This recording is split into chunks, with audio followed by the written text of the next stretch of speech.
இந்த கம்ப்யூட்டர் ஸ்பீக்கரை நம்ம பழைய இரும்பு கடையிலேருந்து எடுத்துகிட்டு வந்தோம். இதில் என்ன பிரச்சனை இருக்குன்னு தெரியல, சரி பண்ண முடியுதான்னு பார்ப்போமா. இந்த ஸ்பீக்கரை பார்த்தீங்கன்னா நம்ம 150 ரூபா தான் கொடுத்து எடுத்துகிட்டு வந்திருந்தோம். இதில் மேஜராக என்ன பிரச்சனைன்னு பார்த்தீங்கன்னா இதில் உள்ள ஒயர்லாம் கண்ணா பின்னா அறுந்து கிடக்கு.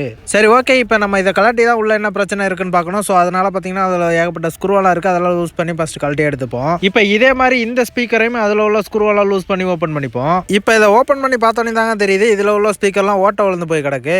சரி ஓகே, அட்லீஸ்ட் இந்த போர்டாச்சும் நல்லா இருக்கான்னு பார்க்கறதுக்காக நான் ஒரு 5 வோல்ட் டிசி சப்ளை வந்து கொடுத்து பார்க்குறேன். இப்போ அந்த போர்டு பார்த்தீங்கன்னா ஆன் ஆக ஆரம்பிச்சிருச்சு. அப்போ நமக்கு போர்டு வந்து நல்ல கண்டிஷனில் தான் இருக்குது. இப்போ இந்த 2 ஸ்பீக்கருக்கு போதாக பார்த்தீங்கன்னா நான் புதுசாக ஒரு 2 ஸ்பீக்கர் என்கிட்ட ஆல்ரெடி இருந்துச்சு. இப்போ இதை தான் சேஞ்ச் பண்ண போகிறோம். ஃபஸ்ட்டு இதில் உள்ள பழைய ஒயர்லாம் நம்ம டீசால்ட்ரிங் பண்ணி எடுத்துட்டு இப்போ அந்த ஸ்பீக்கரை நம்ம சால்ட்ரிங் பண்ணி எடுத்துப்போம். அதுக்கப்புறம் பார்த்தீங்கன்னா இதில் ஆக்ஸ் கேபிளும் கட் ஆகி தான் இருந்துச்சு. ஸோ அதனால் என்கிட்ட ஒரு ஆக்ஸ் கேபிள் இருந்துச்சு. இப்போ இதை வந்து நம்ம கரெக்டாக வந்து சால்ட்ரிங் பண்ணி எடுத்துப்போம். அதுக்கப்புறம் பார்த்தீங்கன்னா இந்த போர்டுக்கு பவர் கொடுக்கறதுக்காக நான் ஒரு யூஎஸ்பி கேபிளை வந்து கட் பண்ணி எடுத்து வச்சிருக்கேன். இப்போ இதில் உள்ள ஒயரை வந்து நம்ம ப்ளஸ் மைனஸ் பார்த்து கரெக்டாக சால்ட்ரிங் பண்ணி எடுத்துப்போம். இப்போ இன்னொரு ஸ்பீக்கருக்கான ஒயர் கனெக்ஷன் வந்து கொடுக்கணும். ஸோ அதுக்காக ஒரு கேபிள் வந்து எடுத்து வச்சிருக்கேன். இப்போ அந்த கேபிளை நம்ம போர்டு கூட நல்லா சால்ட்ரிங் பண்ணிப்போம்.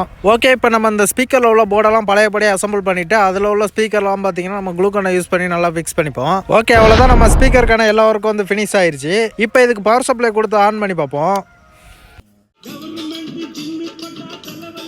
சவுண்டு சூப்பராக இருந்திருக்கு.